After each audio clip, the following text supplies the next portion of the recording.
আসসালামু আলাইকুম, welcome back to my channel. আজকে আমি কথা বলবো domes zoom ultimate dark pencil নিয়ে। ছবি আঁকার ক্ষেত্রে যারা বিগিনার আছি তাদের জন্য একটি ভালো ভিডিও হতে যাচ্ছে এটি। ডোমস জুম আলটিমেট ডার্ক যে পেন্সিলটি আছে সেটি আমরা আজকে আনবক্সিং করব এবং রিভিউ করব এবং ইউজ করে দেখাবো এটি ঠিক কেমনভাবে কাজ করে, কিভাবে এটি ইউজ করতে হয় বা এর ভিতরে কি কি রয়েছে। চলুন তাহলে মূল ভিডিও শুরু করা যাক। যে জিনিসটি আমার সব থেকে ভালো লেগেছে তা হচ্ছে এর প্যাকেজিংটা কোয়াইট ইন্টারেস্টিং। আর এটি একটি ট্রায়াঙ্গেল শেপের প্যাকেজিংয়ে আছে। এর ভেতরে 10 পিস পেন্সিল আছে আর এই পেন্সিলগুলো বিভিন্ন শেডের হয়ে থাকে। আমি আমার এই পেন্সিল বক্সটি দারাজ অনলাইন শপ থেকে নিয়েছিলাম আর সেখান থেকে এর প্রাইস নিয়েছিল সম্ভবত 110 টাকা।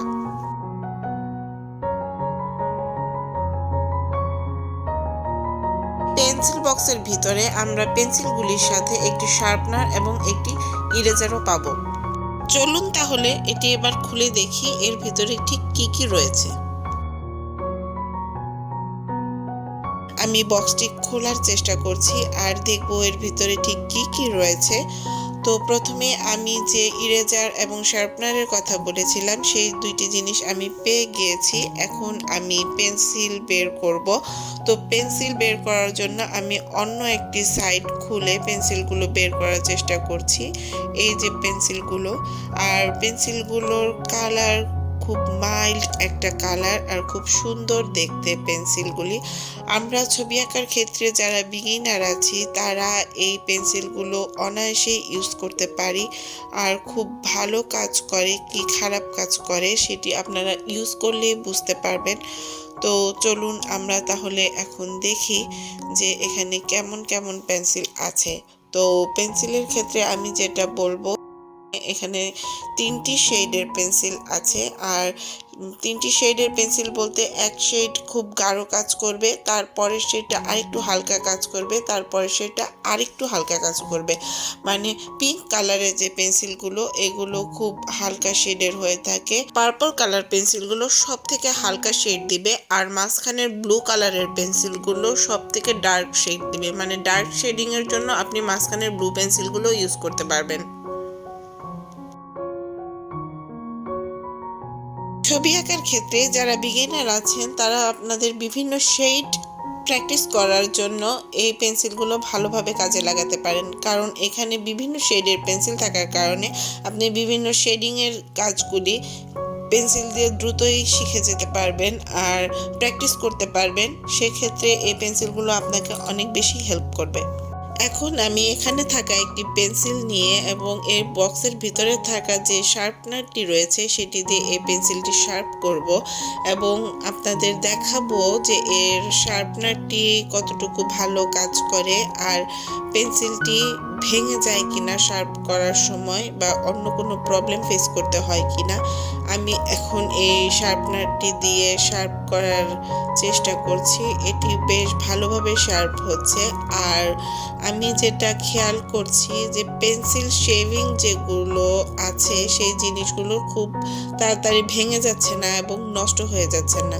তো আপনারা যারা ক্রাফটের কাজ করেন তারা এই পেন্সিল শেভিংগুলো দিয়ে অনায়াসে আপনাদের ক্রাফটের কাজগুলো করতে পারবেন। আর এর মাথাটা শার্প করার পর এটি বেশ হার্ড, এটি ভেঙে যাচ্ছে না। আমরা প্রায় পেন্সিল ইউজ করার সময় দেখি যে পেন্সিল শার্প করার পর এর মাথাটা ভেঙে যায়, কিন্তু এই পেন্সিলটা শার্প করার পর যেটা দেখলাম যে এটি ভেঙে যাচ্ছে না। আমি আরেকটি পেন্সিল শার্প করছি আর এটিরও ঠিক একই রকম অবস্থা। পেন্সিল শেভিংগুলো খুবই সুন্দর। আমি মুহূর্তেই একটি সুন্দর ক্রাফট করে ফেললাম ইনস্ট্যান্ট। আর আপনারা চাইলে আপনারাও করতে পারবেন আর এটি খুব সুন্দরভাবে শার্প হচ্ছে।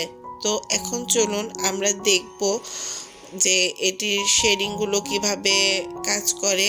আর তার আগে আমি এর ভিতরে থাকা ইরেজারটি খুলে নিলাম আর দেখব যে ইরেজারটাও কেমন কাজ করে, ভালো কাজ করে কি মন্দভাবে কাজ করে। আমি এই ইরেজার থেকে একটি সুন্দর স্ট্রবেরি স্মেল পাচ্ছি।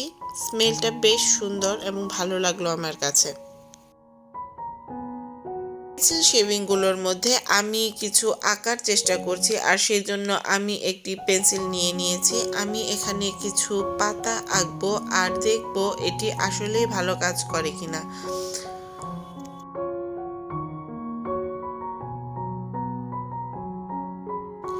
হ্যাঁ, ঠিক আমি যেমনটি চেয়েছিলাম এটি ঠিক সেই রকম একটি শেডের লাইনই দিচ্ছে।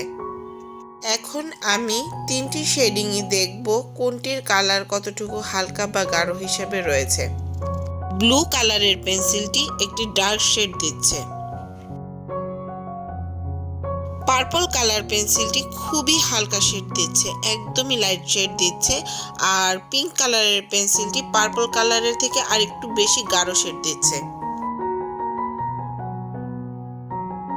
এই হচ্ছে 3টি শেড, যেখানে গাঢ় থেকে হালকা প্রত্যেকটি শেডই আমরা পাচ্ছি। এখন আমি ইরেজার দিয়ে মুছে দেখার চেষ্টা করছি যে ইরেজারটা কেমন।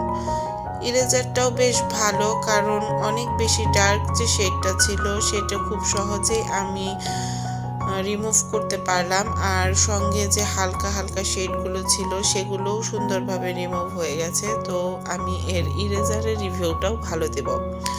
এখন আমি আরেকটা স্কেচ করার চেষ্টা করছি যে দেখি এটা স্কেচিংয়ে কেমন কাজ করে।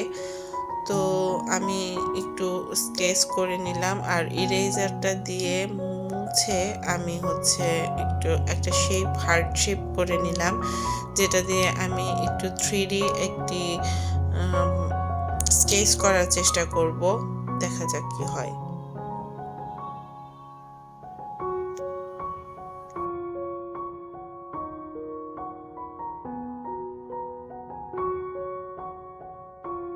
এটির এমন একটি আউটলুক এসেছে।